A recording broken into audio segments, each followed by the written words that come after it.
नमस्तेस्तु भगवन् विश्वेश्वराय महादेवाय त्र्यम्बकाय त्रिपुरान्तकाय त्रिकाग्निकालाय कालाग्निरुद्राय नीलकण्ठाय मृत्युञ्जयाय सर्वेश्वराय सदाशिवाय श्रीमान् महादेवाय नमः।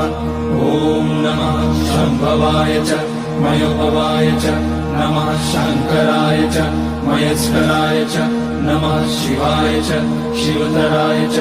ॐ त्र्यम्बकं यजामहे सुगन्धिं पुष्टिवर्धनम् उर्वारुकमिव बन्धनान् मृत्योर्मुक्ष्यमामृतात्।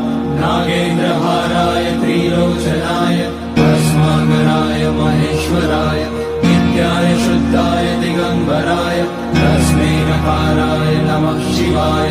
मन्दाकिनी सलिल चन्दन चर्चिताय नन्दीश्वर प्रमथनाथ महेश्वराय।